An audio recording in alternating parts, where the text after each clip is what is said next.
Selamat pagi ataupun selamat siang para mahasiswa eh, semester 3.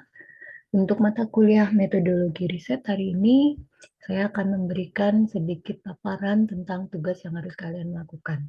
Kalau materi yang harus kalian lakukan sudah bisa kalian baca di PPT, intinya adalah bahwa hari ini kalian akan membaca 5 jurnal yang kalian sudah sitasi kemarin. Kalian baru praktek sitasi. Nah, kalau sekarang kalian benar-benar praktek membaca jurnal dari awal sampai akhir, kemudian kita tuliskan literatur review yang sudah kita lakukan terhadap jurnal tersebut. Saya izin off cam karena yang saya fokuskan di sini adalah penulisan materinya. Pertama-tama kalian buka Word-nya ya.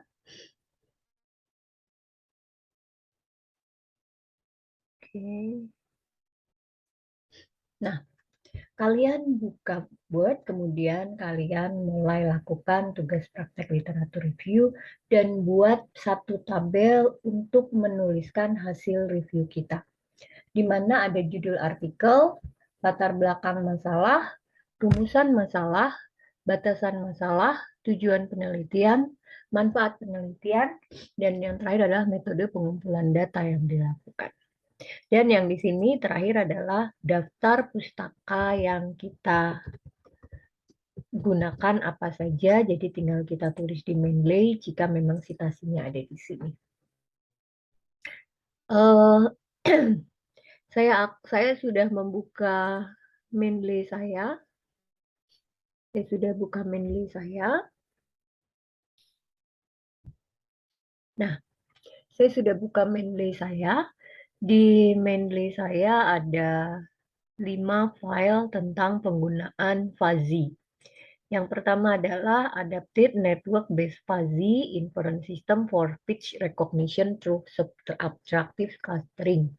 Ya, ini penggunaan ANFIS atau Fuzzy Adaptive Network-Based Fuzzy untuk pengenalan suara. Kemudian pengukuran kinerja dosen menggunakan metode ANFIS. Prediksi kualitas air sungai menggunakan ANFIS juga. Implementasi fasi Sugena untuk kinerja pengajaran dosen. Dan klasifikasi kinerja pengajaran dosen menggunakan ANFIS. Nah, semuanya menggunakan ANFIS, cuman berbeda pada saat implementasinya. Karena fokus saya di sini adalah metode ANFIS dipakai di mana aja sih, gitu. Yang pertama, adaptive neural yang berbahasa Inggris mungkin saya skip dulu ya. Nah, yang pertama adalah ini. Pengukuran kinerja dosen menggunakan metode ANFIS. Kebetulan ini penulisnya saya sendiri, maka kita bisa menuliskan judulnya di Word yang kita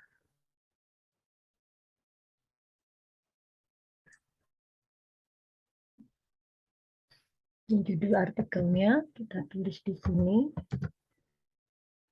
Oke. Kemudian kita akan baca latar belakang masalahnya.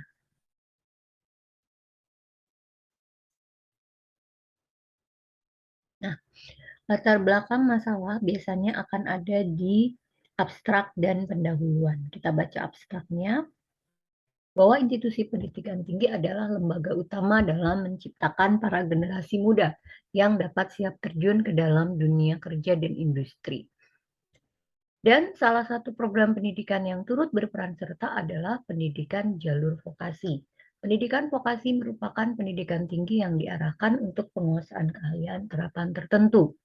Dan Politeknik Harapan Bersama merupakan salah satu lembaga pendidikan jalur vokasi yang menyediakan sumber daya manusia untuk menjadi para generasi muda sebagai praktisi dan industri, perusahaan, ataupun stakeholder.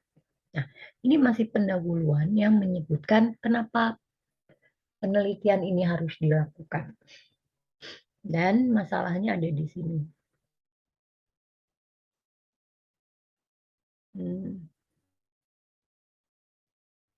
Masalahnya ada di sini. kita highlight, dosen merupakan elemen penting dalam institusi pendidikan seperti halnya Politeknik Harapan Bersama. Nah, ini adalah latar belakang masalahnya.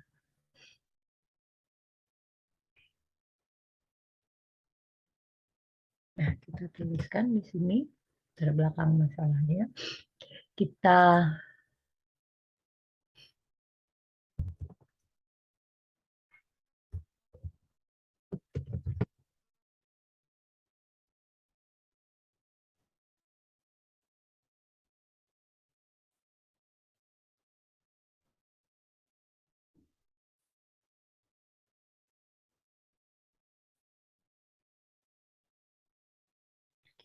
nah, kita sudah menggunakan IEEE. Kemudian perumusan masalahnya adalah masih belum adanya perhitungan secara. Jadi perumusan masalah biasanya bisa dituliskan dalam bentuk pertanyaan atau pernyataan negatif. Misalnya, belum adanya perhitungan secara otomatis tentang kinerja pengajaran dosen. Atau ditulis dalam bentuk pertanyaan. Misal, bagaimana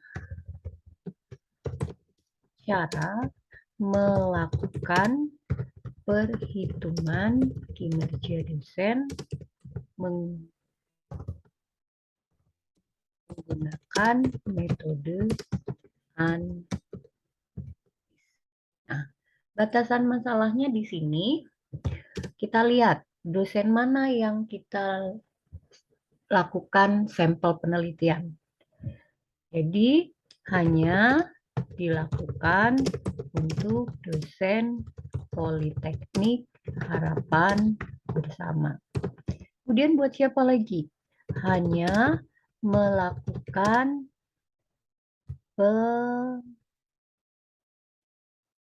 penghitungan kinerja pengajaran dosen. Karena dosen itu selain mengajar harus meneliti dan harus mengabdi. Kemudian dilakukan dengan metode ANFIS.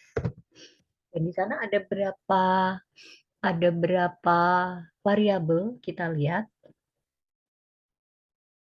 Kita akan baca ke bawah. Jadi kalian bacanya tidak bisa satu pendahuluannya saja, tidak bisa. Kita harus baca semuanya. Kita pendahuluan, baca, nah kita mau penelitian terkait. Nah, penelitian terkait ini, ada satu, kemudian ada dua, dan ada beberapa ya. Kemudian ini adalah metode penelitian. Metode penelitian yang dilakukan adalah dengan metode survei. Metode survei merupakan salah satu pengumpulan datanya. Metode survei dan eksperimen dengan MATLAB. Dan ada kerangka pemikiran di sini. Kemudian ada hasil dan pembahasan. Ada 6 variabel untuk pengukuran kinerja dosen. Nah, di sini merupakan batasan masalahnya. Ada 6 variabel dalam, nah kita tuliskan di sini.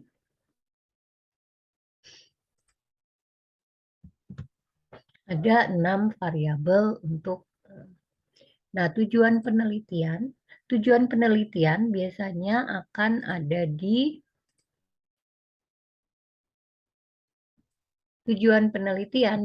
malah ada di pendahuluan. Kita cek pendahuluan. Tujuan penelitian ini adalah untuk mengevaluasi kinerja dosen. Nah, dapat ya.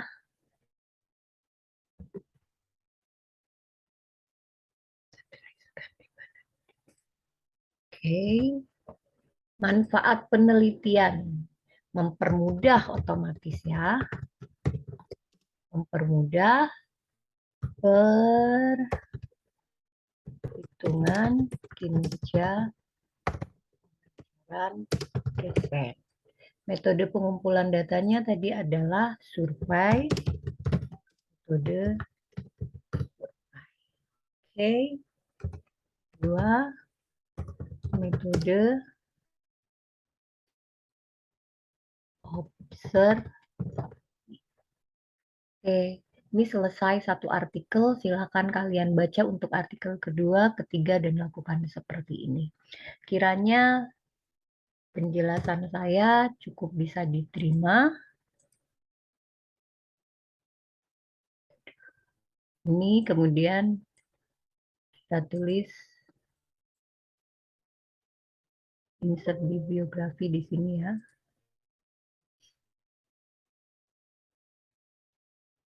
Nah, kemudian kita tuliskan. Nah, hasil ini kita simpan. Hasil ini kita simpan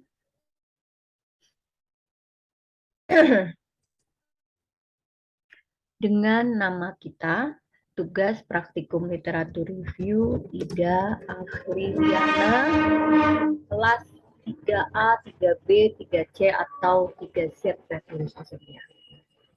Oke, setelah kita save, kita kumpulkan, dan semua artikel yang ada di sini juga diunggah, tapi dalam bentuk PDF saja. Kiranya sekian penjelasan tugas dari saya. Jika ada yang mau ditanyakan, bisa ditanyakan lewat kolom komentar di Singnangu, atau bisa kita bahas di grup kelas. Kapan tugas ini dikumpulkan? Paling lambat tugas ini dikumpulkan adalah minggu depan. Saya berharap satu hari kalian membaca satu artikel, kemudian ditulis di sini. Misal hari pertama, hari kedua baca artikel kedua, kemudian tuliskan. Hari ketiga itu berarti paling lambat, seharusnya kalian mengerjakan ini 5 hari. Tetapi kalau kalian memang lagi niat, lagi punya banyak waktu, kalian bisa melakukan ini dalam 2 hari. Misalkan 3 artikel dulu, baru kemudian artikel keempat dan kelima. Nanti di sini kita akan bisa melihat perbedaan dari semua artikel yang kita baca, baik dari tujuan penelitian, batasan masalah. Di sini saya ingin melihat bagaimana kalian menuliskan kembali latar belakang, rumusan masalah, dan batasan masalah, serta tujuan penelitian, karena ini penting sekali. Ingat, tujuan penelitian ini akan nyaru dengan manfaat biasanya. Tujuan penelitian misalkan mempermudah perhitungan kinerja salah. Tujuan penelitian itu adalah untuk mengevaluasi kinerja. Adapun mempermudah itu adalah manfaatnya. Oke, kiranya sekian paparan tugas dari saya. Semoga kalian bisa dapat mengerjakan tugas dengan baik. Mohon maaf atas ketidakhadiran saya hari ini. Tetapi jika apapun yang Anda menemui kesulitan, jika tidak bisa diselesaikan melalui grup WhatsApp ataupun Signal, kalian boleh menemui saya secara personal di ruangan saya. Terima kasih, selamat belajar. Assalamualaikum warahmatullahi wabarakatuh.